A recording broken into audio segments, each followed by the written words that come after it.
Okay. I just didn't know if your Wi-Fi was like doing anything wonky or whatever. Not that I'm aware of. Sometimes it's pissed off. I know, right? It's too early for it to be pissed off.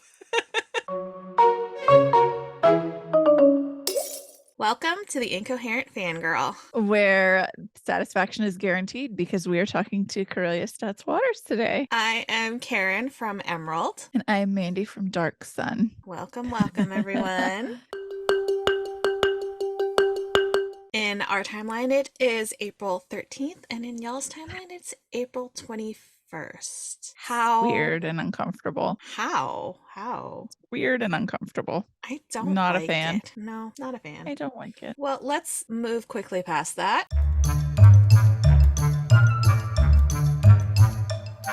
This week in fangirling.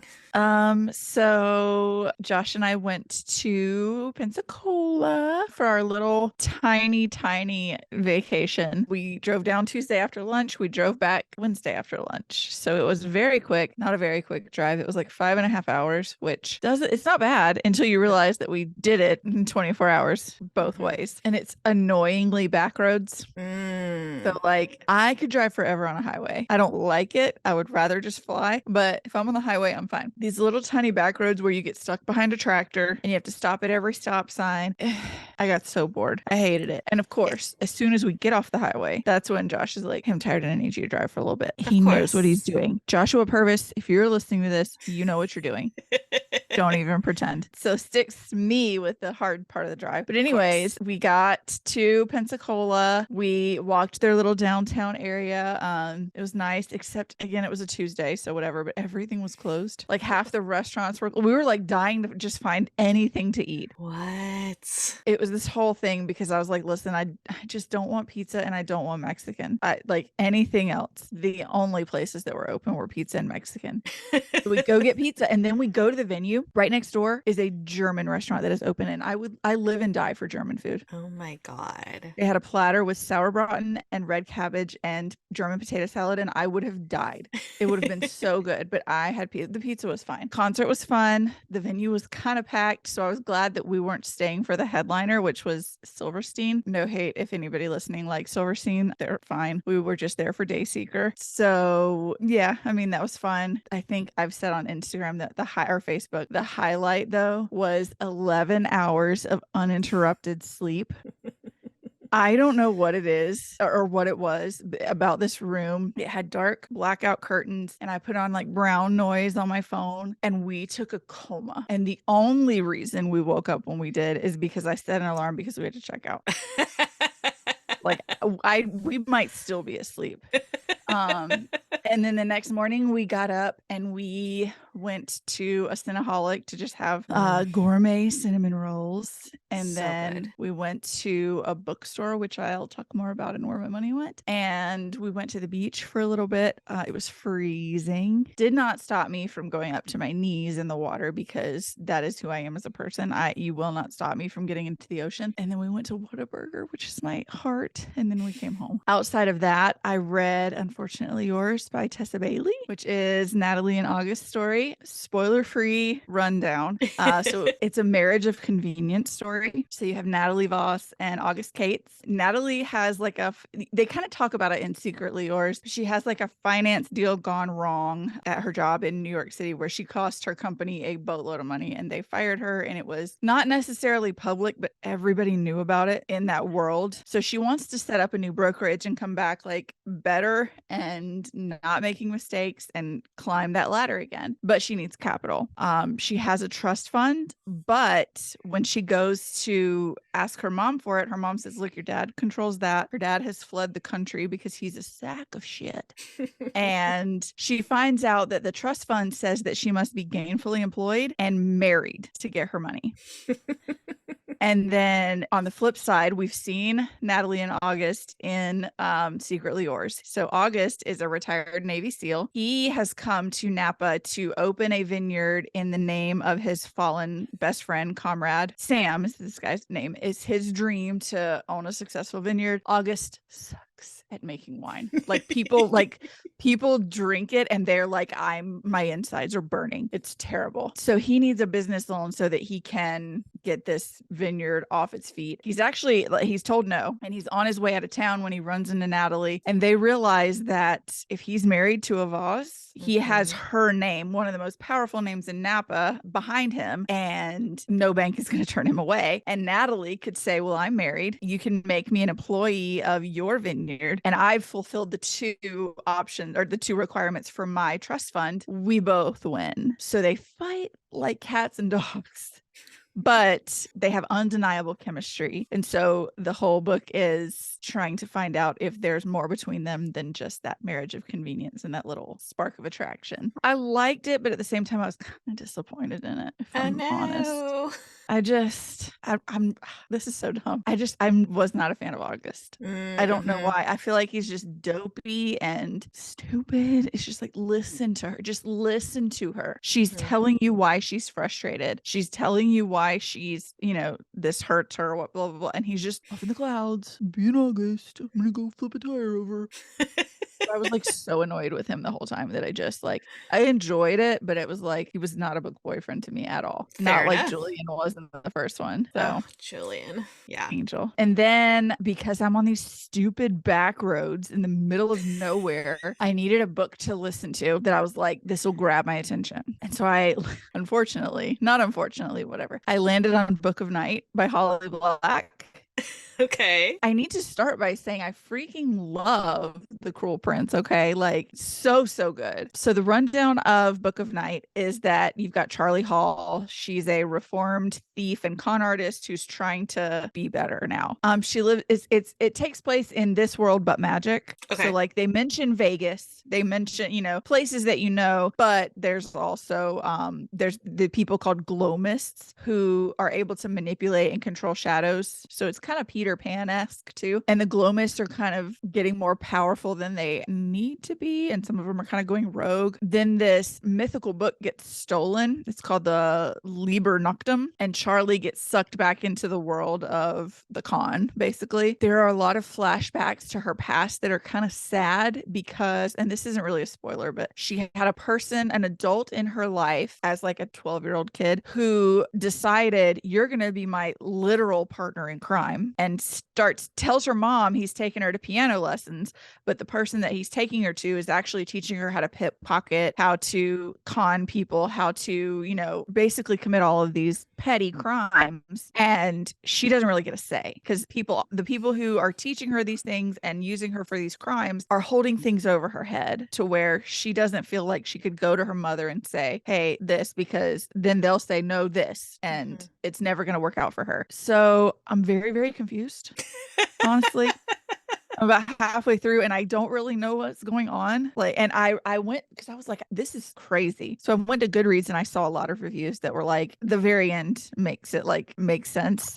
So I'm hoping that. But you've got people leading double lives and you've got like somebody's body turns up, but they're standing right there. So how is this their body? It's very intriguing, but super confusing. And I just I don't know. Okay. But that was my week. I didn't really do a whole lot. It's been a little chaotic around here, as always. I feel like every week I say that it's been crazy, but it just has not stopped. Such is the life. Yes. What did you do this week in fangirling?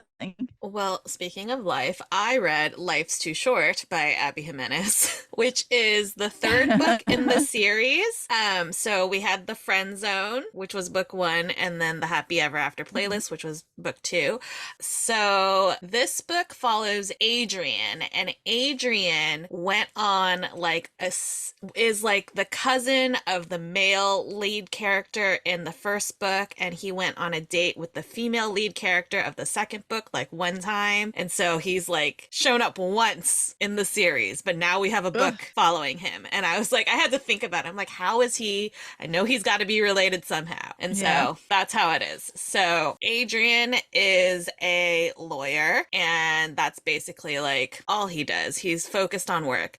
His new next door neighbor is Vanessa, and she is a travel YouTuber who has like millions of followers, but her younger half sister sister has a baby and drops it off with Vanessa and then leaves. And so now Vanessa has custody of her niece. What? And so at the very beginning of the book, so it's not a spoiler, Vanessa is up with the baby. Baby's crying like crazy. She can't get her to like calm down. Adrian's in bed next door. The walls are paper thin. He's with his girlfriend, and his girlfriend's like, you need to do something. And he's like, what am I supposed to do? And so he gets out, he goes and knocks, and he's like, hey, can you like do something? What a dick move on both of their parts. Right? And she's like, and she she just goes wants to sit here and hear the baby scream. right. That's She goes she's on just this doing this for the shits and whole giggles. rant like, listen, I've done this, I've done this, I've done this. I don't know why she's crying. If I could get her to stop crying, I Yeah. would. It's freaking 4 a.m.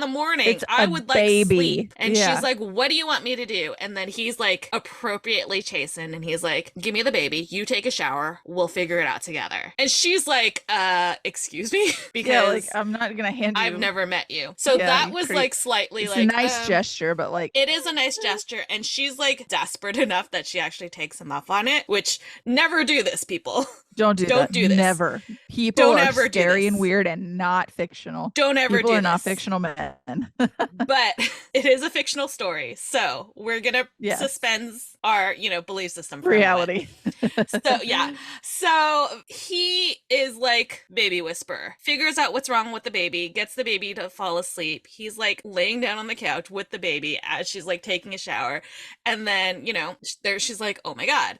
And so he owns the building, and he like comes home one day, and there's like something going on, like people are pounding down her door, and it turns out to be her dad and her half siblings, and her dad's pounding down the door like, hey, we deserve to see the baby too, even though her sister is there clearly high. And so Adrian's like, absolutely not. absolutely not, y'all can leave. And he sees like Vanessa has like a cut on her lip because her dad had hit the door so hard it hit her in the face, and he's like, absolutely not, y'all need to leave before I call the cops. Like, this is my building, I will throw you out. And so Yeah, thank God. yeah, right? And so they, they form a friendship, and they're like taking care of baby Grace together, and they just get really close. But Vanessa is very set. Like, she doesn't ever want to date because she's convinced, like, her mom and her older sister both died before the age of 40.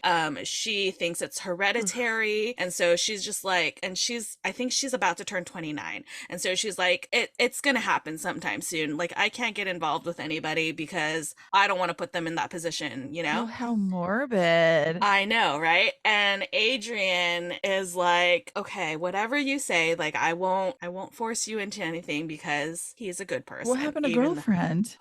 Girlfriend. Adrian comes back to his apartment. Like, hold on, is he a shithead? Girlfriend is like packing her things and like, I'm gonna leave. And he's like, what? And she's like, I'm married. Excuse me?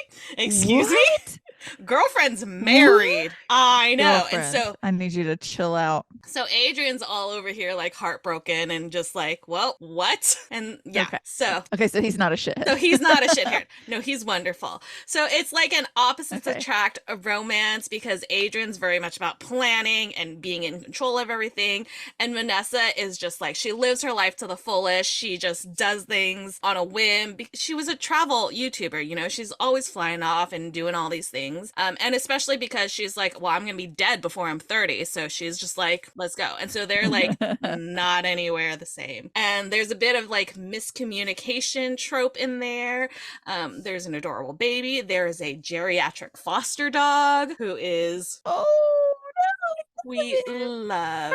Whoever. And I love them. I forget his name, but he was like this geriatric chihuahua who like Angel was nipping at everybody, but is just the sweetest, and we love him. He's a chihuahua. That is his nature. Yeah. And so just cuteness abounds. There's a happy ending, and there's cameos and all that good stuff. And I loved it. And I'm a big fan of Abby Jimenez. this. These are like the first books Yeah. I've read of hers, and I'm like, I'm in. I get the hype now. Yeah. I'm in. Then I read an arc of Wings Once Cursed and Bound by Piper J. Drake. It is about this girl whose name I'm not going to attempt to pronounce because I still don't know that I pronounced it correctly when I was reading it. There was no pronunciation guide, and so I don't know. But her nickname is Punch, so we're going to call her Punch. And Okay. she is the descendant of a Thai bird princess or a Kinari, and she's always kind of felt like she was the only person in the world who was like different, not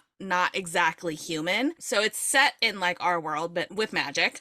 Okay. And then so she is like a dancer, and before they go on to like rehearse something, a patron has gifted like the company this pair of shoes, and she's the one who gets to have them, and she's like entranced by them. She puts them on, they fit perfectly, she loves them. Well, turns out they are the red shoes, which have been cursed to force whoever wears them to basically dance to their death. I've heard like the fairy tale about this. There's a fairy tale, That was right? something. Was that in Beauty and the Beast I don't know. It or sounds Little so Mermaid? Little familiar. Mermaid. Is I it? think it's Little I was like, Mermaid. there's something I'm familiar gonna about it, Google but I it while you couldn't figure tell it me. out. And Yeah.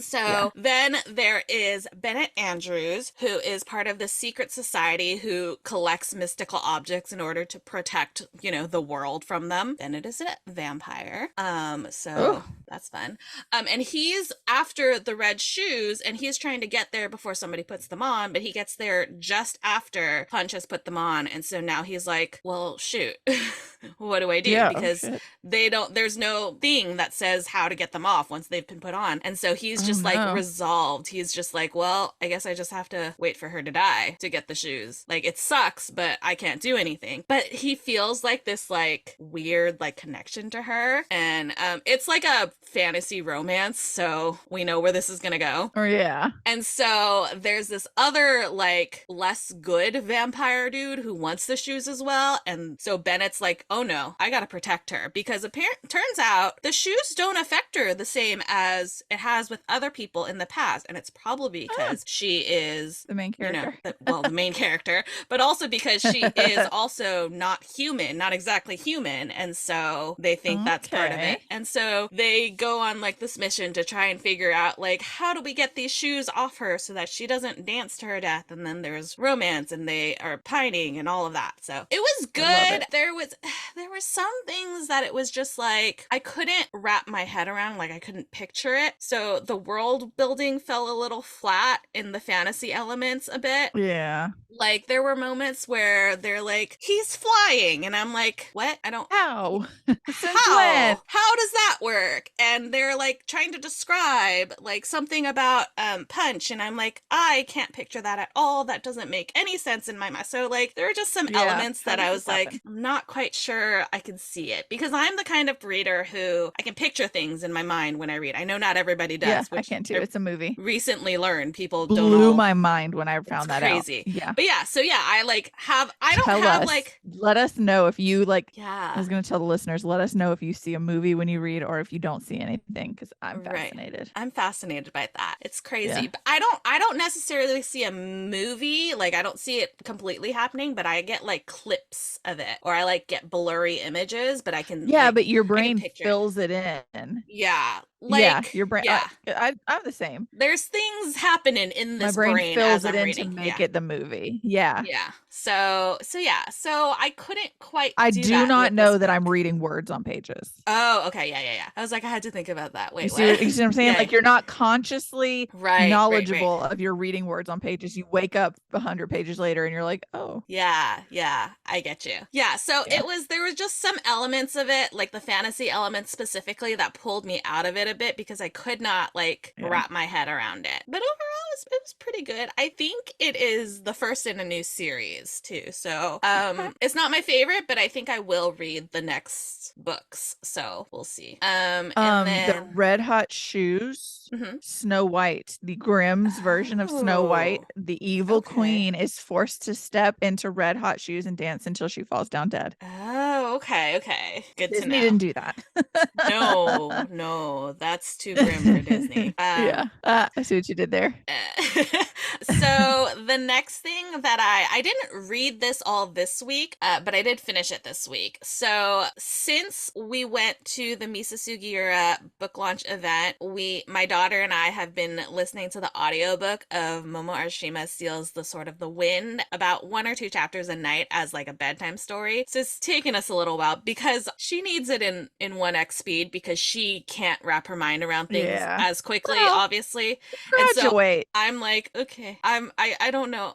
I'm gonna have to like I'd be falling slowly asleep. I have to like start slowly like speeding it Turning up it up. and Yeah. and like get her accustomed to it. But anyways, we finally finished that. And so this is about Momo, who finds out that her mom is actually like a Japanese goddess, and she's like, "Oh, that's why I'm so different from everybody and I don't have friends." And she finds out because her mom is like kind of dying because the mystical island that she protects is like dying. And so God. Momo runs away with her former best friend Danny and this magic fox kid Nico to steal this magical sword to save the island and her mom's life. And it was pitched as like a Percy Jackson but with Japanese gods, and I feel that vibe. It's not I was thinking quite the same. Moana too. Oh, yeah, yeah, I can see that. It's not quite the same because, like, Percy Jackson, he goes and gets trained and does all of that, and Momo just kind of like Yeah. runs off on her own adventure. I'm going. Okay, bye. She literally I like like her. her mom is like resting and she like literally writes a note and is like, "I'll be back when I'm back," and just goes. And there's no That's adult where the Moana supervision. comes in. Yeah. So, but Yeah. I mean, it was cute and it was fun, and it is the first in a trilogy. It's right now it's planned to be a trilogy. Misa said she's not sure if there will be more, but she's like, I think I'm gonna be done after 3 though. I think that's where the story's gonna end. So we'll see. But for now, it's a Yeah. trilogy. And so obviously not everything is wrapped up at the end. But the main story in this one is that she needs to go and save her mom's life by stealing the sword. And so that's what they're doing in this one. And it's a middle grade book, so nothing too grim or gory or scary or whatnot. Yeah. There were moments where we were listening and my daughter and I would just look at each other like, what? And it was so fun. What did that happen So for? like it was so fun to like have her be like reacting to things with me. I'm like, oh, this is fun. So that was fun. I would recommend that. I think that's really cute for middle grade. And then I read Accidentally Engaged by Farah Heron. We've got Rena, who is tired of like her family's meddling. They're constantly trying to get her like set her up with a dude and get her engaged and married. And she's just like, nah, all I want to do is like bake bread and live my life, which is a total vibe. Yeah, right? Yeah. Total vibe. I mean, I'm happily married, but like mood. I can see Mood. that, yeah. Yeah. And so Give one me my day bread. one day she's leaving her apartment to go to like, I think it's a Sunday brunch with her family, which she dreads because her family is meddlesome. But as she's leaving, she runs into her new neighbor, Nadim, who she describes as like an Indian Captain America type. And I'm like, okay. But like scruffy, not like clean shaven. An Indian Bucky Barnes, then. I was picturing more like, what is it? Is it Infinity War? Like the scruffier Captain America vibes. But Oh yeah. yeah. Yeah. Like that kind of scruffy, not like a dirty scruffy. Because Bucky, I love Bucky, but Bucky Yeah. is like dirty scruffy, and like Steve I'd is rather like have dirty clean scruffy. cut. Yeah, he's like clean scruffy, which is totally different. Yeah. But that's the All vibes that I was American getting. scruffy. Yeah. But so she like Ew. runs into him and she's like instantly like, oh, and they're like flirting. But then all of a sudden, like, I think she introduces herself and he's like, hold on a second. Are you Rena? I forget the last name, so and so. And she's like, yeah. And he's like, the daughter of this guy. And she's like, yeah. And turns out her dad and his dad have like gone into business together and they're supposed to be engaged. No.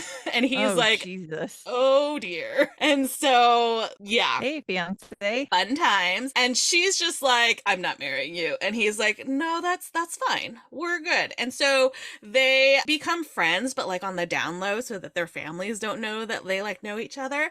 But they also like drunkenly enter this cooking competition for couples together. So they have to be like fake engaged for the cooking competition while also being friends on the down low for their families. So it's like a whole thing. But Oh my gosh. it's so like it sounds so convoluted as I'm trying to explain it, but it's so well written and it's so good and it's so cute and they just like I loved it. It was so much fun. And yeah, I loved it. There was the ending was great and it was just like it was perfect. I loved it. So I read that and then I read Camila Knows Best, also from Farah Heron, and it is like a modern day retelling of Emma but Indian. And so Camila, Oh, I like yeah. it. Yeah, and so Camila has like this great life. She throws like weekly Bollywood parties for her friends. She goes like all out. It's very cute. Heck yeah. And she's also constantly trying to matchmake them because that's who she is as a person. I love her. It's fun. And then she's got this bestie named Rohan, who she's known literally her entire life. Like basically her parents came home and she was like 3 days old and gave her to him. He was like 5 and gave her and he was like Get holding married. her. And so Get yeah, married. they have known each other their whole lives. And so, like, during the book, she's like, you're gonna love this. She's planning the local shelter's puppy prom. I know. I love it. There's so many puppies in this book, and it's amazing. I think you would love it. So she's planning the local shelter's puppy prom, and she's juggling this like huge event for this company that she's trying to land for her company. Like she works at like a finance company called Emerald, which is where I'm from this week. And so she's trying to like land this client and planning this big event for them. And then her secret nemesis comes back to town and she thinks that this girl is trying to get her hooks into Rohan. And so she's like, no, this is not the jam. But then she's like, wait, why do I feel this way? I'm not attracted to him, am I? Why do I care? Am I attracted to him? And so, you know, things happen. It's great. It's so much fun. We know what ensues. We know what happens. It's friends to lovers. It's perfect. It's amazing. And I will say the nemesis that comes back to town is the protagonist for the standalone sequel to this book. And she's not quite as nemesis-y as we are led to believe when she comes in. So gotcha. Yeah. Well, I mean, every villain is somebody's hero. Right. Most villains are somebody's hero. Yeah. So yeah, it was very good. I really liked it. I actually have the arc of the next book, which is why I read it. I mean, it's not the only reason why, but I read it because I wanted to make sure I got the little cameos, you know how I am. So I will report back on that. But yeah, it was really fun. I get the hype behind Farah Heron now, so I'm a fan. Good. And then the last thing I did this week was movie night with Beth, and we watched The Devil Wears Prada, which we were supposed to watch previously, but we didn't, and now we did. And oh my god, I forgot how much I love this movie. I love it so much. It's so good. It's so good. And it blows my mind that like they make such a big deal about like, oh, Emily Blunt and Anne Hathaway, they're completely different sizes. Like Emily Blunt's like, well, I'll be drowning in anything that you got. Like y'all are basically the same size. Yeah. Like I know they have to play it up, but I'm just like, y'all, come on. You're both skinny minis. They're I keep cheese. Anytime I feel faint, keep cheese. Yeah. I was like, I loved her. Oh my gosh. Yeah. So good.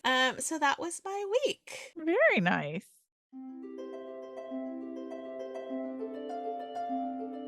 Do you have a fictional boyfriend this week, or do you have multiple because of all of the rom-coms? I do have a fictional boyfriend, and I did only pick one, even though I read multiple rom-coms. I know. I'm trying to be better. But you know what? They're all great. But Adrian Copeland from Life's Too Short, this dude is like, he's so grumpy when he doesn't get his way, and it's kind of adorable. And it's mostly just like he's grumpy because he's like he needs to be in control of everything because that's how he needs to be. But he's also just like a total softie on the inside. And he's like he's just perfect. Like he shows it throughout the entire book. He's like perfect dad material, and he has a fostered geriatric chihuahua that he The loves on. Chihuahua. Even though he was when he first gets it, he's absolutely not. And then he just is loving up on him, well, we gotta make sure he's okay too. And it's that's kind of even though he's not a dad, but he steps into the role. That's kind of like the trope in reality of the bond between a dad or the dad that never wanted a dog oh, and the yeah, dog that they got. Where it's yeah. You're not going to break those two apart. Right. Yeah. And I guess this is a slight spoiler, but near the end of the book, he's well, maybe we could foster another dog. And it's oh. The Chihuahua's fine. The Chihuahua is perfectly fine. I was going to ask. I was going to say, hold on. He's living he's geriatric, but he's living his best life. Perfect. That's all I need to know. He found his forever home. So that's all there is to it. Okay. Love. He's fine. Love it. No trauma here. That's all I could want. Yes. All right, for the dog to be fine. Tell me about your fictional boyfriend. So I think I can't go with August Cates. So I think I'm gonna go with Vince from Book of Night. He is Charlie's boyfriend, and he's kind of mysterious. And she says she normally goes for rakishly thin. I don't really even know how to describe her normal type. It's not him. He's muscular and I think he's bearded, which is my type. Just put a beard on anybody. But he cleans crime scenes as his job, meticulously cleans crime scenes, which I guess is a necessary occupation. If you think about it, somebody's got to do it. And things start coming out, and I don't want to give away too much, but there's a point where Charlie is threatened, and he's normally this cool, calm guy who doesn't ever raise his voice or whatever. My dude snaps directly into action when she is threatened, and you can just tell how he loves her so much. And I'm going to be really upset if he is not as he seems as far as being genuine about her. So yeah, Vince from Book of Night, I think is going to be my fictional man this week. I like it. He's a good one. Tell me, where did your money go this week? I got a stack.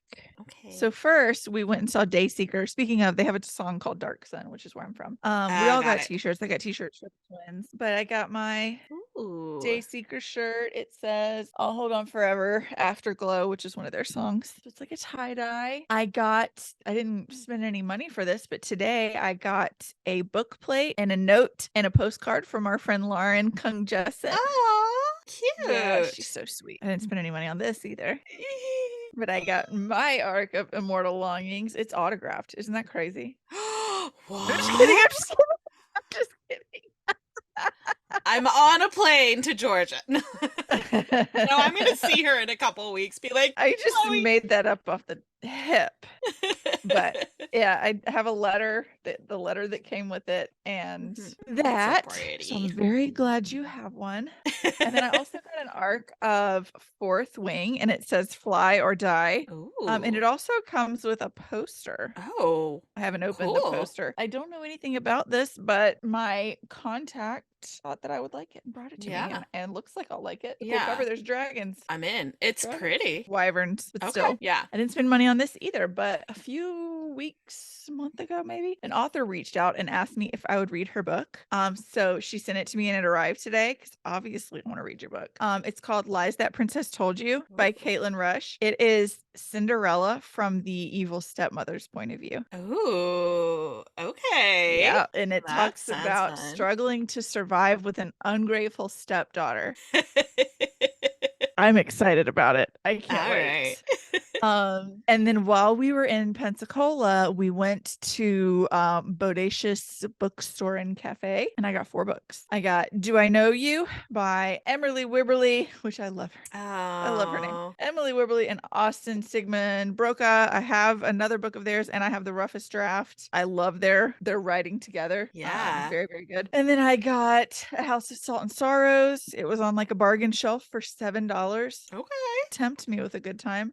We always get a ghostly book when we travel, or we try to. So I got Haunted Pensacola. This is like a Ooh. series. Okay. And then I got Anon Please, which is the Dumois book. Have you heard of that? You don't know who this No, is? I don't know anything about this. Karin, as into celebrities as you are, this is an Instagram account. I don't know what year it started. It may have been 2020. It is an Instagram account. The person behind it is anonymous. Their name is Dumois. And people just send them like, hey, I was just at this steakhouse in New York City and Tom Holland was there in a screaming match with Zendaya. Or like it's Oh, just like yeah, yeah, yeah. celebrity I've heard of gossip. this. Yeah, I've heard of this. I've heard of this. And Yeah. then Anon Please is when they're like, please don't post my information because I work for the publicist or, I could get fired. Right, right. So they'll say Anon Please, and it became kind of a thing. So this is supposed to be Du's story of how a loose story of how they created the account and like what led up Okay. to it and like what has happened since. And it's supposed to be addictive. So yeah. All right. And then so we had Easter on Sunday and I am extra and my mom is extra. And so she and I did a bunch of Easter baskets for like the twins and my niece and nephew with my sister. So, and I was like, when I was out getting Easter basket stuff, I was like, I'm going to make Josh an Easter basket. I didn't get an Easter basket. What I got was a lounge fly. Hold on. Have you seen this one? What it does? I haven't seen the inside. Does it light up? No. Yeah, it lights up, but it's not working right now. Oh. Because I pulled this. Oh, yes, Oh, it there it is. is. Aw. I Very want to keep cool. the tab in it because I don't want it to die. Right. And then I got a series that is a Christmas series. It's like based Ooh. on Christmas legend. So we have A Soul as Cold as Frost, A Heart as Red as Paint, A Crown as Sharp as Pines, and A Beast as Dark as Night. They were on my wish list. I guess I saw them on TikTok. I remember it, but I don't remember like what's insanely, specific details about them. But I'm very excited. And it's a fantastical Christmas themed collection. Fun. And then last, he got me Mirror Girls. Because it's like the Barnes and Noble, one of their like books of the month. And I saw some stuff about it and it looks so good. So I got Mirror Girls. And that, I think, that's where all my money went. Okay. Where did your money go? Okay, so I'm gonna start with the non-bookish stuff. Let's do that. So I got some non-bookish stuff, shockingly. I got this cute little sticker from our buddy over at Here Comes the Nerd. It's Marie with the rainbow bow. She's so cute. And then she revamped her Harry Potter house mascots. And so I got a set of those. There's stickers and then the pins. Oh. Look at Ravenclaw. We're so cute. And it's hard to see, but the sorting hat has like a smiley face on it. Cute. He's so cute. So I got those from Here Comes the Nerd.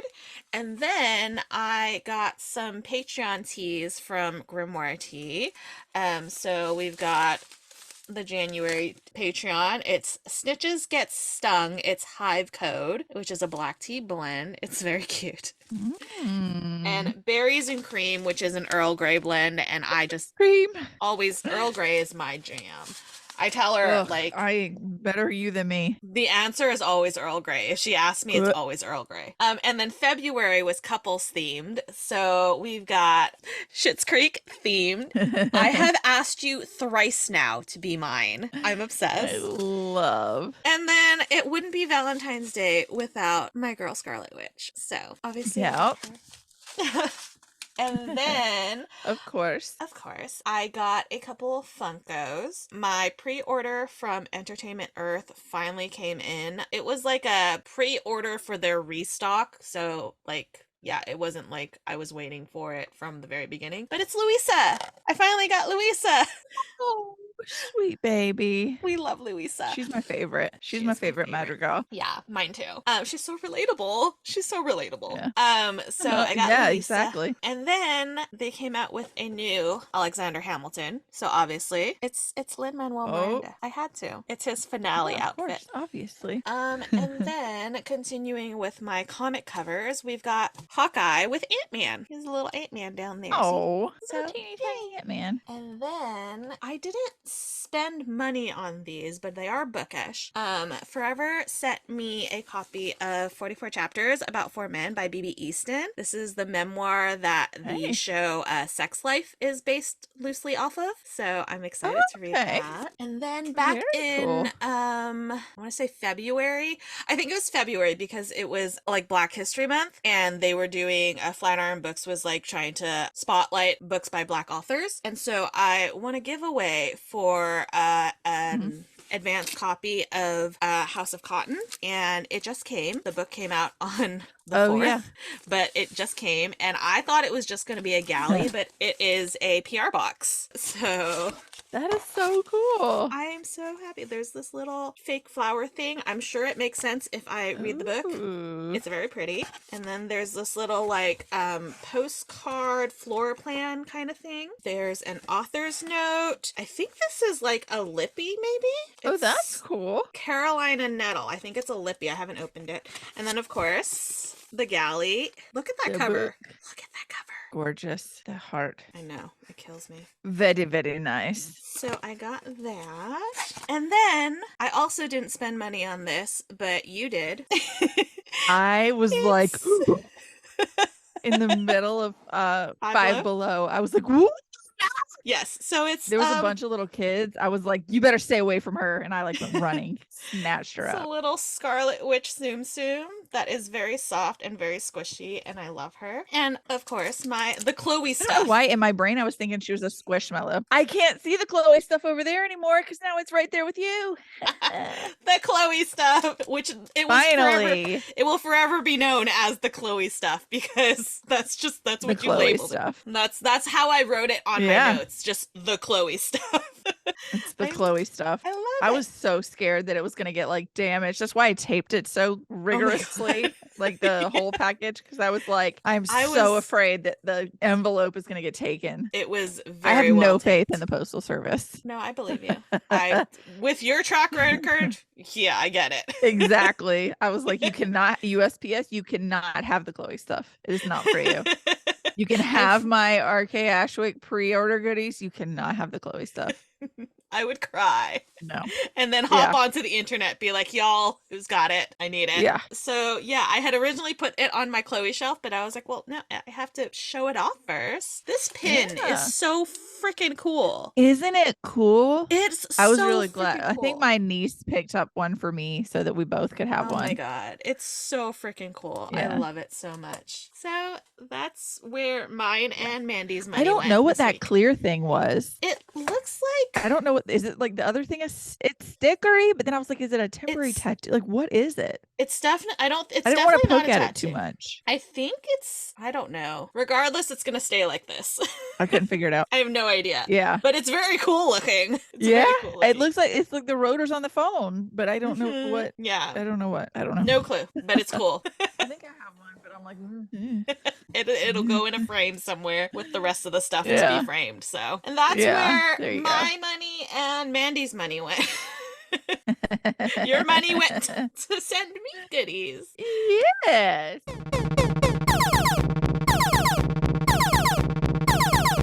And that sound means we have an intruder alert. Intruder! This week we have the pleasure to speak with author of this. I did not plan this. My Kindle ad is Satisfaction Guaranteed. And Behind the Scenes by Corelia Stetz Waters. I always stumble on your last name. I'm so sorry.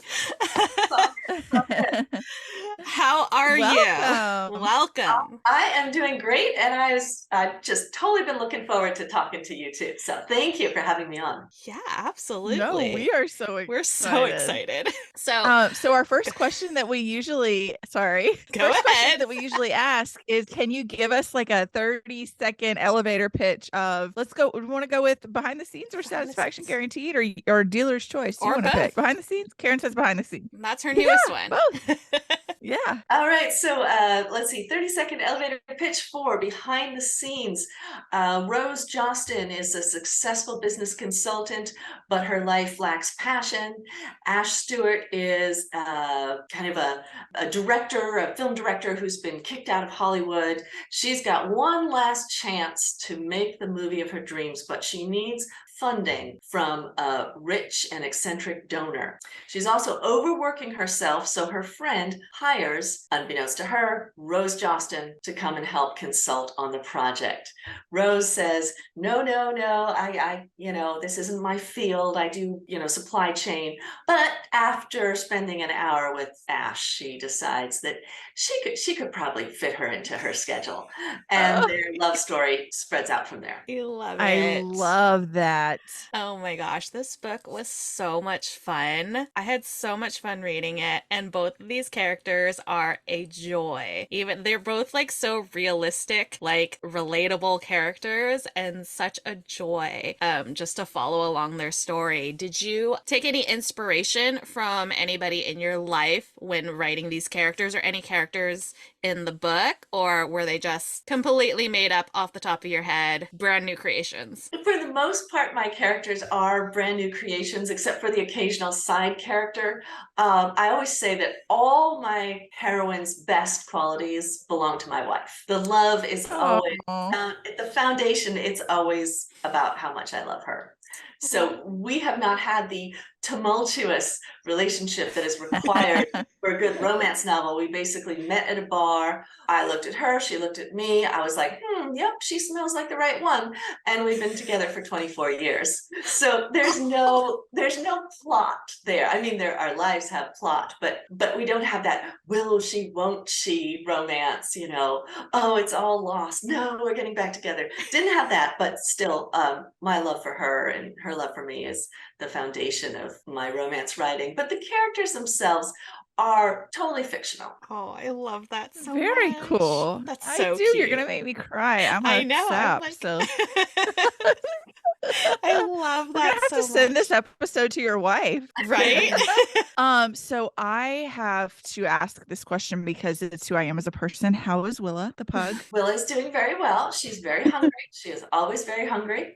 Oh, She usually works with me. So I've gone back to work, but during the lockdown for COVID, I was working from home for a couple of years. So she got really attached, and anywhere in the house, all I have to do is say, let's go to work.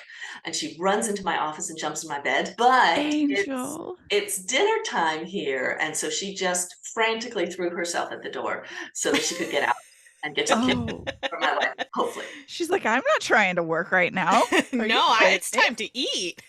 What is this? No overtime here. She's living her best life. I love it. So what gave you, oh, sorry, go ahead. I suppose thinking about characters and inspiration from life, this is so like horribly pragmatic. I didn't have any pugs in behind the scenes, but then I was thinking about how writers need to have a lot of social media content, keep our name out there. And I was like, oh, if I put pugs in the book, then there's an excuse for me to like flood the internet with pictures of Willa, and it's like marketing. So I put the pugs in simply as a marketing tool, and then they totally stole the show. So many people have said like every scene the pugs are in is like they're That the is center. perfection. I can be bought, and it is through dogs that are okay in the end. Yes. Like, as long as the dog's going to be fine, I will read the book just because the dog is there so that I can fall in love with the dog. And every other character just kind of takes the back seat to the puppy. I can't help it. That's excellent marketing to think. Yeah, that's genius. That's brilliant. I gotta start, like thinking about these things. Like start adding Yeah. dogs. Yeah, Mandy, we gotta start using the dogs some more. Listen, we have the show dog. I have four dogs. We need to, they could We be need our to start marketing marketing team. some more. We're learning Yeah. here. See, Yes, thank you for this. great tips. So this movie takes place in the world of film. Do you have any experience in the film world, or is this just something that you were like, hey, this will be a fun setting? It's I've done research. I got to spend a night or 6 or 8 hours on a film set in Portland. and it's terrible because I forgot the name of the movie that they were filming. So that's a wash. But anyways, it was really interesting and also profoundly boring. So it was they filmed the same like 30-second sequence for the whole time I was there. And Yeah. as a viewer, and the director also, we were all in a little room off, far away from the action. So it's just standing in this little room. It's really cold too, and looking at this little screen in which they keep doing the same thing over and over and over again. But in between each take, all the union employees have to do their union job. So there's no pitching in and doing someone else's job. So there's this like Ugh, 8-minute break where everybody checks their cable and then you do it again. That's not the movie set that I envisioned for behind the scenes, but it was no. place for me to start. And then I talked to some indie film directors on Instagram, had a couple Zoom calls and stuff to get a better sense of what it's like on the indie side. And that my takeaway was there is no money. So I was trying to ask, like, what's the difference between a producer and a director and an artistic director? And there are huge differences, but in the indie film world, it always came down to, well, yes, but I also am the producer. Well, yes, but also the artistic director has to be the like craft services table person. Like, because there was so few people working on these projects, they really had to like triple up on what their jobs were. So those are my experiences with film. I don't know a lot about the industry beyond that. I've been told that the funding model in the book is not very realistic. And I'm like, okay, I'll own that.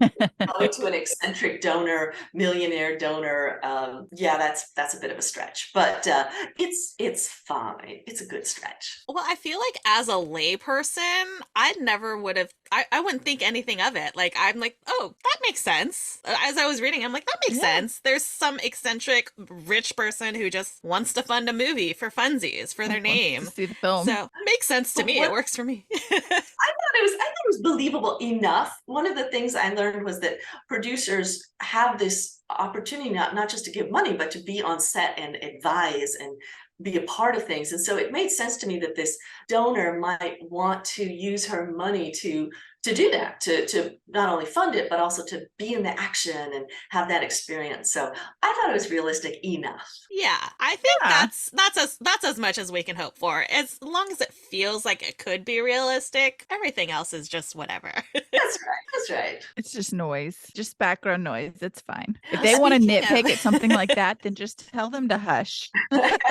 Speaking of just noise, we've got Rose who is doing some ASMR in the book. Is that something that you personally listen? Like I don't listen to ASMR. I know what it is, and there are some that I'm like, that's soothing, but it's not a thing that I'm regularly like seeking out. Is that something Seeking that out. you, yeah, something that you personally like seek out, or where did the idea to include like an ASMR artist in the book come from? I think the idea came from me getting stuck at some point and asking my wife to go for a walk with me. And I'm like, you have to help me figure this out. And she's really creative.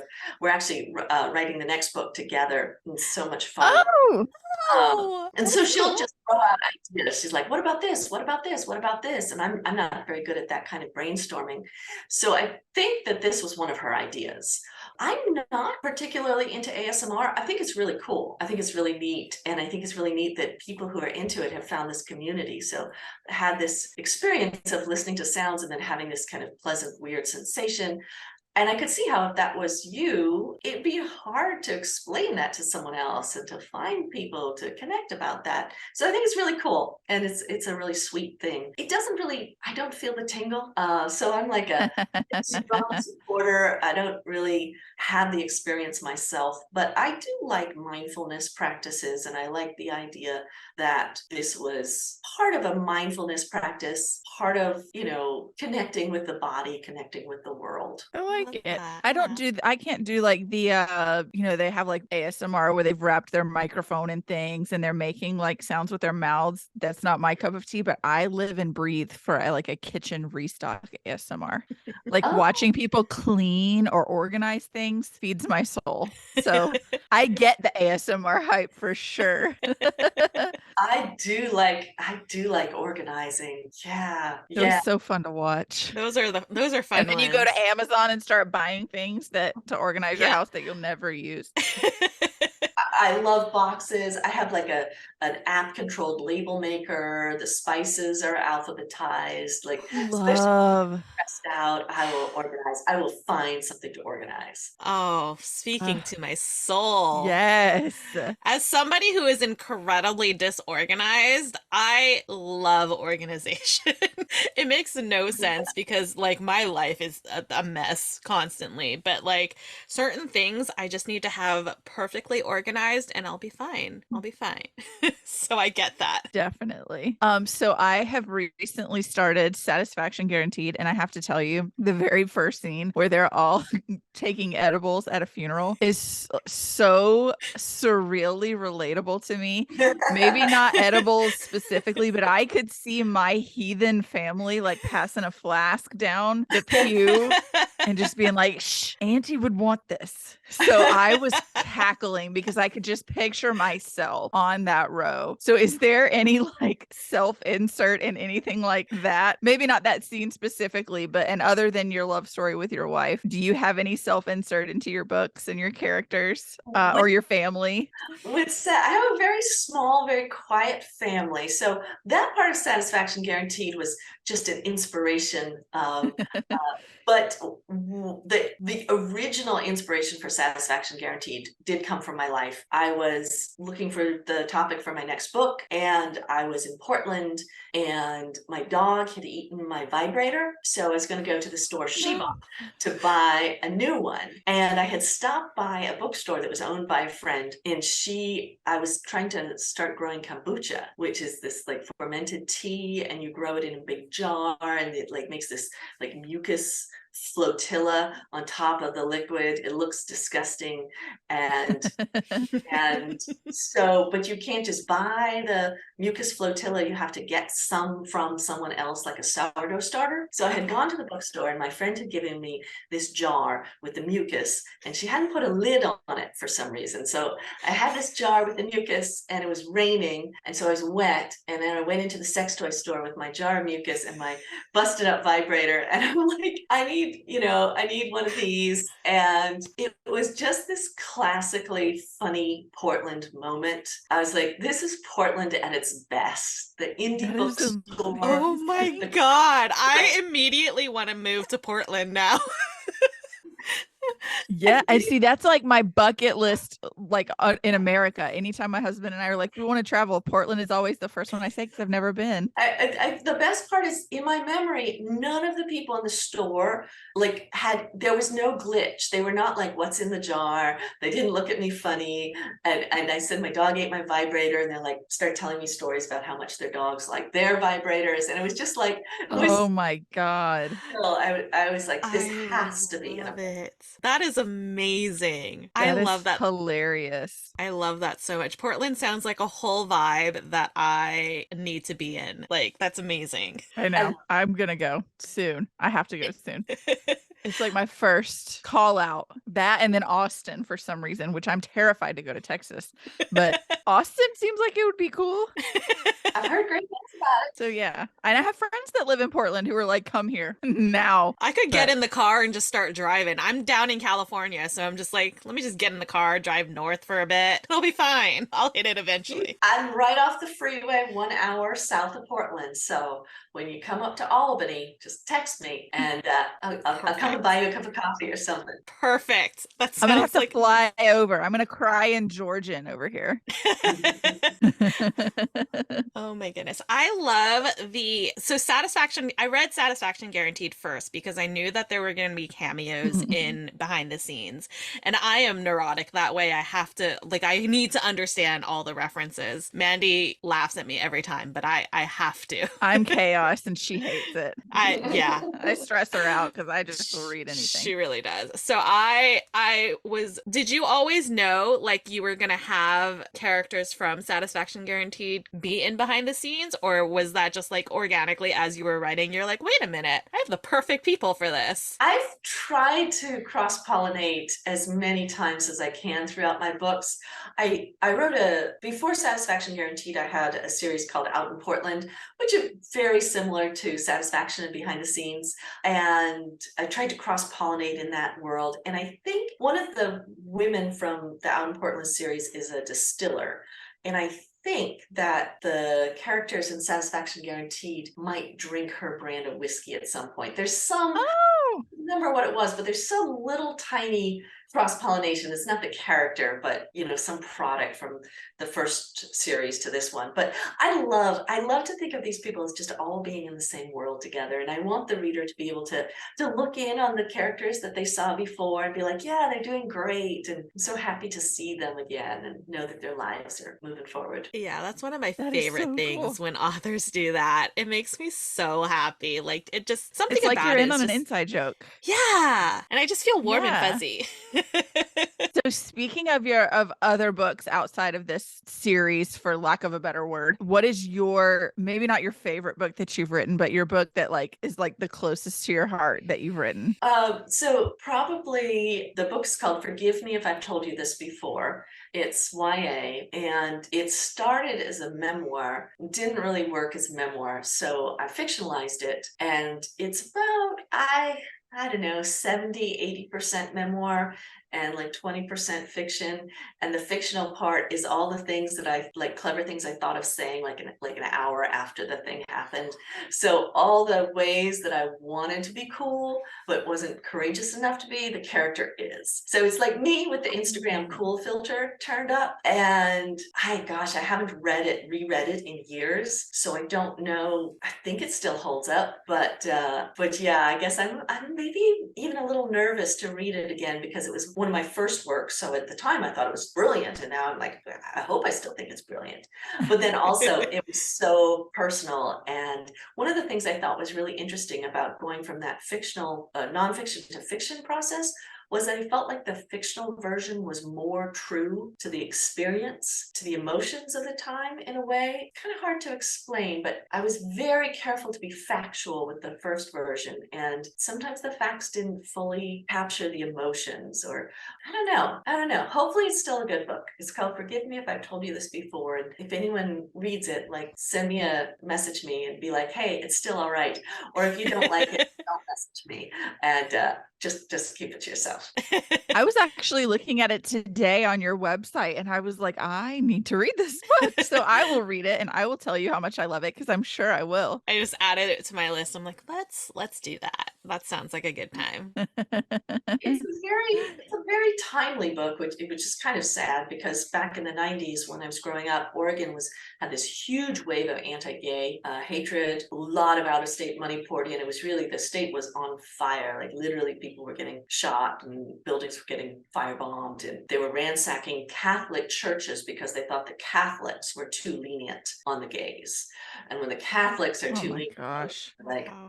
oh, I mean, my mom is Episcopalian, and there's tons of very cool, progressive, liberal, awesome Catholics.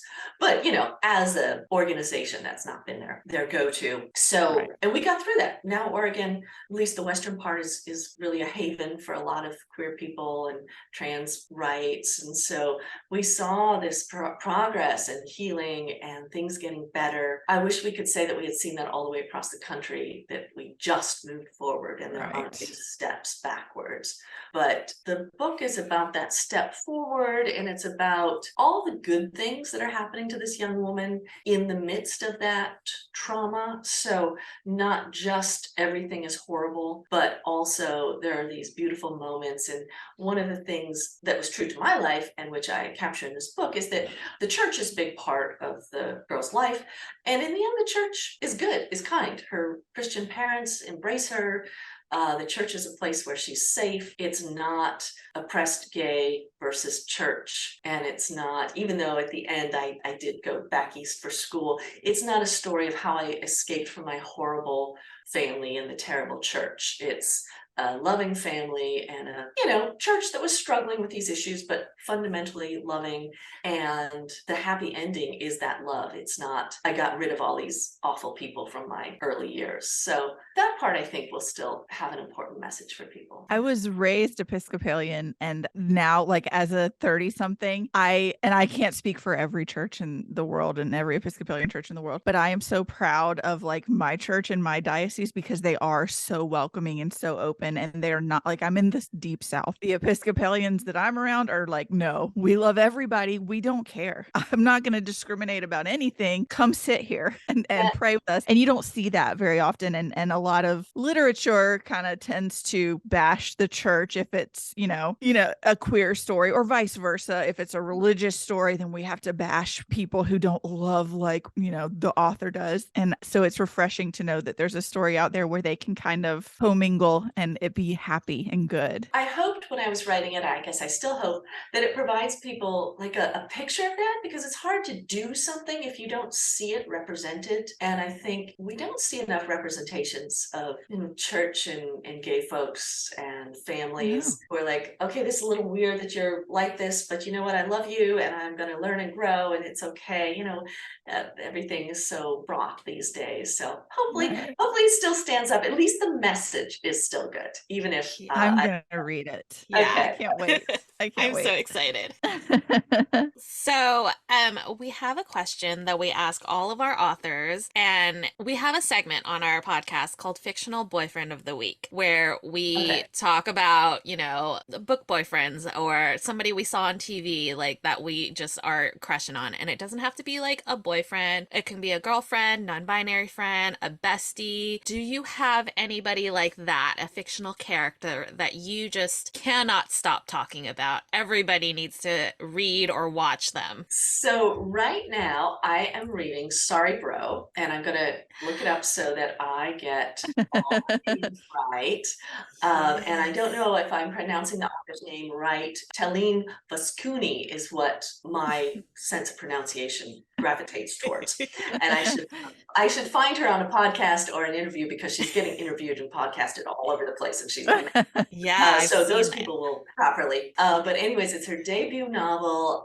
She's Armenian, and it's a story about a woman who both comes into her own as a bisexual woman who's in love with another woman, and also comes to connect with her Armenian heritage through this woman she falls for, who is very into the Armenian culture. And that's another place where I think it's just this neat narrative that you don't see as often. So often it's like, oh, here's my old traditional culture that's holding me back, and I'm going to move away from that. But here, like, the sexy, cool, out queer woman is really involved in the Armenian community and Armenian history, and she helps the other woman like come and celebrate her culture. So it's just really, really fun and well written and smart.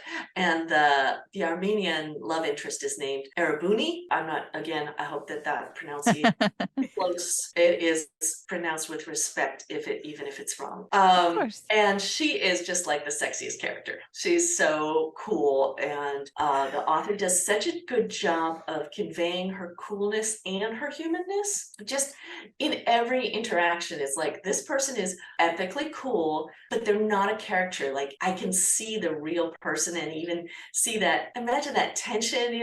Sometimes I'll meet people, I'm like, I'm cool enough, but I meet one of these people who's like, oh, you are really cool.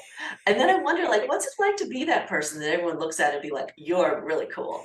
And what is that human life like inside that experience? And I don't know, I think that character is super cool. And Vascuni does a beautiful job showing her as a real person, not a caricature of coolness. Oh, I love that. So it's called Sorry Bro. That book has been on my TBR for a while, and that makes me so much more excited to read it, because I didn't figure out until I was 30 that I was bisexual. So to have a book where you have somebody, especially like a woman of color, who is, entrenched a little bit in her culture, and then is like figuring out like, oh, I might actually also be attracted to women. Like, it just speaks to my soul so much. So to hear you talk about it, it just makes me more excited for it. I think you'll really like it. I love it. It's a great book. So we also ask all of our authors for book recommendations. So other than Sorry Bro, what are some books that you've read lately, or books that are like all-time holy grail, you have to read this, that you love? Let's see here. So I really have enjoyed Alison Cochran's work, especially Kiss Her Once for Me, which is her most recent one. And I get to see her at the Steamy LitCon in Anaheim this summer. So I'm really excited to meet her. I'm going to try not to fangirl all over her. There's a really cool artist. I can picture her Instagram page and I can't remember her name. V Kelly, at V Kelly, I believe. And she did art for Cochran's book. And I bought the art and I have it hanging up, like the two main characters hanging up in my office at work, because it's just great book, great art. Really enjoyed. I'm turning around to look at my bookshelf. I know this is the part where everything you've ever read leaves your brain. It leaves your brain. Oh my gosh, I'm so bad about that. It happens to everybody. Like, we asked the question, and you handled the fictional boyfriend like a yeah. champ. Yeah, because literally everybody, as soon as we asked, you could see They're their like mind deer in go the blank. headlights. Yeah. You handled that perfectly. So the fact that you have been able to, it's impressive, because even us, we talk about our fictional boyfriends every week, and somebody turned it around on us and just everything's gone. Like, what? It's gone. Yeah. Well, I hope I'm redeeming myself, because I was on Reader Seeks Romance and Liz Donatelli asked me who I would cast for the characters or behind the scenes. And Ooh, excellent question. I'm not very good at that game at all generally. And as soon as she asked, like, I didn't remember the name of any human being I had ever seen on television, ever. And she saved me in the edits. So she like asked me and then she's like, but I have my recommendations. I'm like, oh, thank you, because I've lost it. So let's see here. Other books I like. Casey McQuiston, of course, is a big favorite of mine. I have really enjoyed Ashley Herring Blake's series. I think the last one was Delilah Green Doesn't Care. And then she has another one coming out, I think in the summer. I am bad with all those books with the characters' names in them. Like there was Palmer Takes the Cake, and I got that one in my mind. And now I can't keep any of the character names. I'm like, was it Delilah or was it Chloe Brown? Was it but I got that right. I know it's Delilah Green Doesn't Care, because I could see it on my bookshelf from here. Let's see. Abby Jimenez is another favorite. Olivia Waite's historical romances are fantastic. Alyssa Cole is a big favorite. Her book, To Find a Princess, I think is such a wonderful book. One of the main characters, the love interest, it's two women, and one of the women, one woman is from Africa, and the other woman, well, spoiler, she's secretly from Africa. She's a princess, which I hope I'm not giving anything away, because there's a whole series of like, you don't know that you're a prince or princess from Africa, that Cole writes, and they're wonderful. You don't get tired of the theme. So I'm not giving too much away to say that the one woman is secretly a nobility from Africa, and then her love interest has come to find her and bring her home, and the love interest is on neurodivergent. And so she's a Black woman, she's from Africa, she's neurodivergent, and she gets the epically huge, better than you expected, happy ending and the love of her life. And we just don't see that character getting happy endings, or that character being the star, like ever. And I just love Cole for putting her forward as the cool, like the heroine and the love interest and the one who deserves the happy ending. Oh man, I love Karin, wasn't that. one of the Brown sisters books had like an unexpected representation that you don't see often, and I can't remember what it was now. I can't remember which one. It's Chronic that thing. Pain. It was chronic pain, right? It was, you I don't think it think was about that unless you experience it. I love when we get like that, like unexpected representation of things that, like, people who aren't neurodivergent, who aren't living with any kind of chronic illnesses or things like that. We don't think about that. And then when we see it in the book, it's like, oh, I love it, because everybody deserves to see themselves represented, regardless of what it is that makes them quote unquote different from other people, just because you have a chronic illness, just because your brain doesn't work exactly like everybody else, doesn't mean that you don't deserve to see yourself represented. So I love that. And I just Yeah, added like so many people to my list now, like I know. as if my TBR wasn't long enough.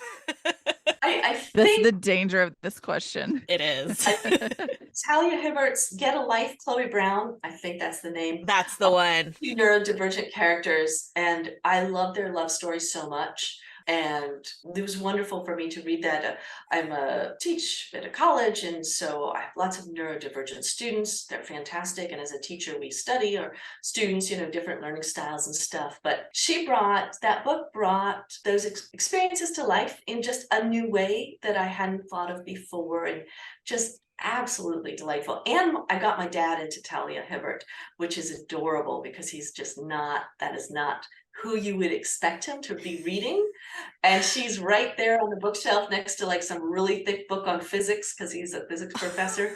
And there's Talia Hibbert, and I'm like, that's right, Oh romance is my awesome. gosh. I feel like that's That such a is my favorite flex for thing I've heard. Talia. Like any author Yes. who can get on a bookshelf with like books like that, it's a But win. also for your dad too, like Yeah. range. Can we talk about the range of books that he's reading? That's He's amazing. he's a pretty cool guy. He's got a lot of range. He He's, sounds he's a like good it. That's awesome. Oh my gosh. I'm obsessed. That I is love it. so cool. We stand your dad. guy. Me too. So what is your writing process like? Are you a pantser or do you plan things out and like outline and know what you're doing before you do it? I outline like obsessively and realize that I got it all wrong, but that's not until I've written like the whole book. And then it occurs to me that it's all wrong, or my editor says it's all wrong. Satisfaction Guaranteed was the most nightmare revising experience ever. I was writing it in 2020, nothing was right. I did a first draft, sent it to my editor. She's like, it's horrible. She's from New York, so she just gets to the point. And here's all the ways it's horrible. And as soon as she said it, I was like, oh my gosh, you're right. You're right. Why did I not see it? And so she gives me another like 5 weeks to work on it. And I totally tear it apart. I changed everything. I send it back to her. She's like, I see you completely rewrote it. It is now terrible in completely different ways. And as soon as she said it, I was like, oh my gosh, you are so right. Why did I not see it? And at that point, it should be going to proofreading. But she's like, I would give you like 2 more weeks. And she kind of implied that she wasn't even going to read it again. Like, she didn't say it's such a train wreck I can't look, but it was a train wreck. And as I was revising, my dad was in the hospital. My mom couldn't live alone. My wife and I were living at their house, and there's no privacy and no space and no tables to write at. And then this huge wildfire started up like 20 miles away. It was nighttime dark at 10 o'clock in the morning. It was so smoky. And I was like stressing about like, how are we going to get my parents out of the house? Do we need to like get our like valuables out of our house? And this whole time I'm like, I have 2 weeks to finish this book, and it's my career maker because it's the first one the publisher did as a print run as opposed to print on demand. This is my one chance to get out of the digital first into the print run, into the big leagues. This is my career moment. I have blown it twice. I have 2 weeks. The world is on fire, literally. We're in the middle of COVID. My dad is in the hospital. My mom can't get herself her own cup of tea. Well, she could do tea, but she couldn't make a sandwich for herself. And I was just, it was horrible. It was the worst writing experience ever. And then the book was amazing. Everybody loved it. It made Amazon's like shortlisted for best romances of the year.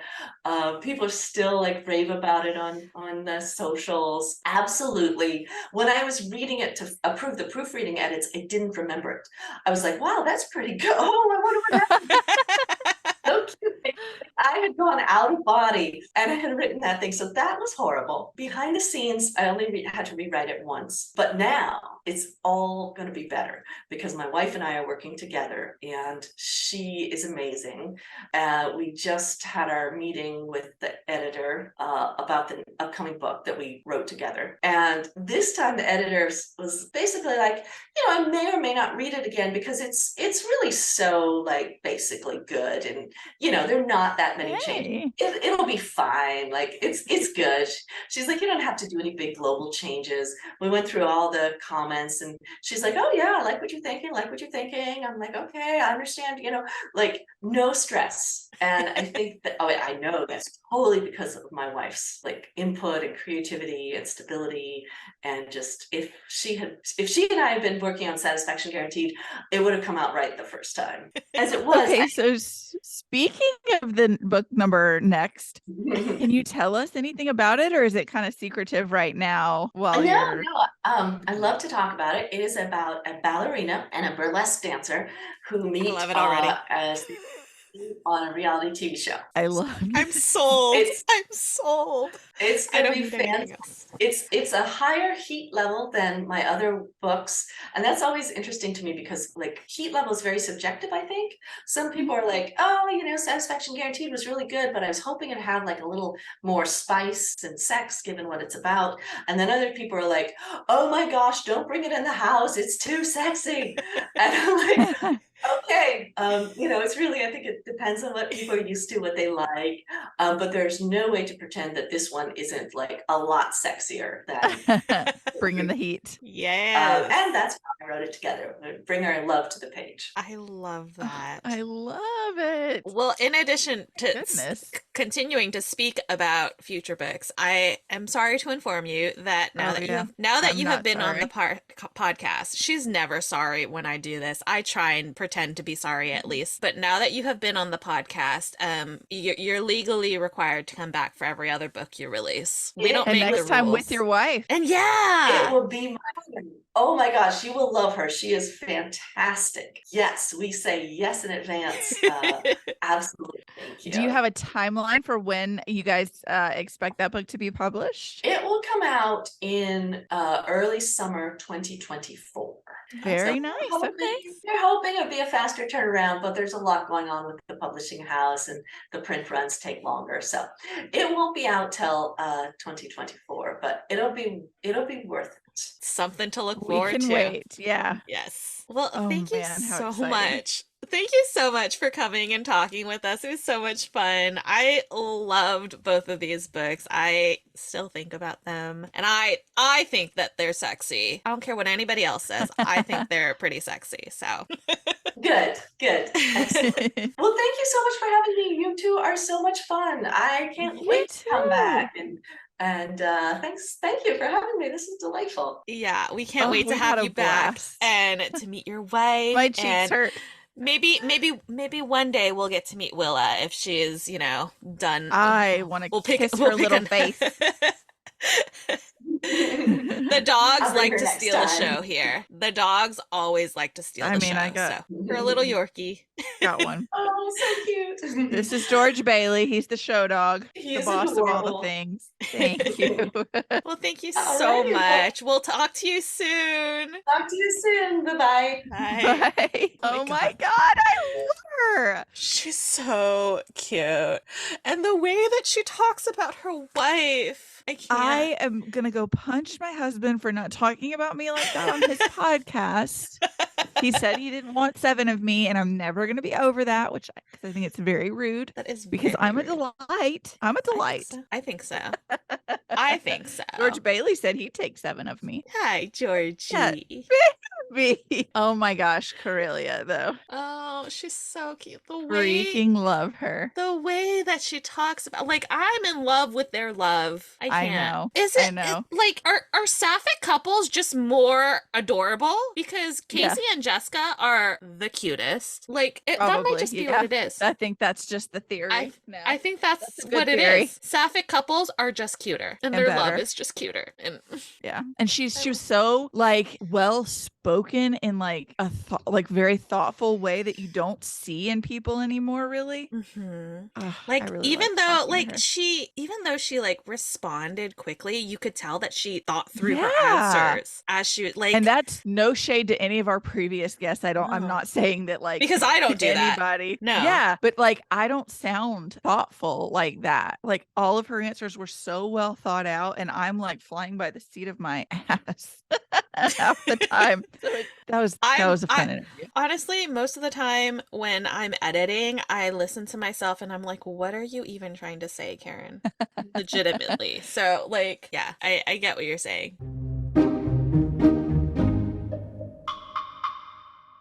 What are you anticipating? You're not anticipating anything. You don't have anything cool coming up. Absolutely You have a nothing. very boring future few weeks. Absolutely nothing is happening. It's definitely not the fact that we're talking to Victoria Fulton and Faith McLaren next week. It's definitely not the fact that I'm going to Robbie Couch's book tour and meeting him and Adam Silvera. It's definitely absolutely not the LA Times Festival of Books Annual West in the next 2 weekends. Yeah, definitely not those Boring. things. I'm sorry, I fell asleep.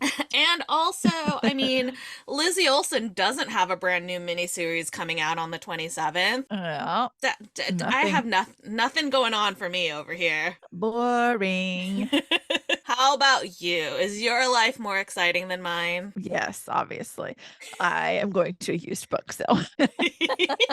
No, but my book sale is really exciting. It's It not is like so any of exciting. Oh those my events gosh. exciting, but it is exciting to Oh be my there. God. Yeah. It's so fun. I've been So to it's it once. next. It's so fun. Yeah, it's next Thursday. So I'm taking like morning time off to go with my mom, and then I'm taking the twins back after school so that they can go. So that's going to be a whole lot of fun.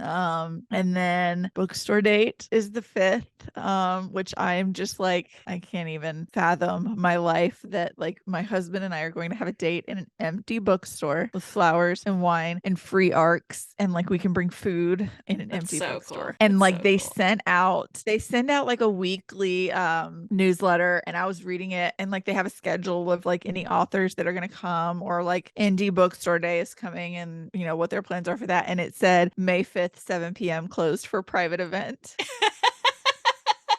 That's my date. That's my date. Oh my God, that's so fun. That's Um, so I fun. want to say that I'm excited for Guardians of the Galaxy, but I don't know because I'm scared. I'm I'm scared for nervous. Rocket. I'm I'm scared. so nervous. I know. I know. Yeah. I know. I'm nervous.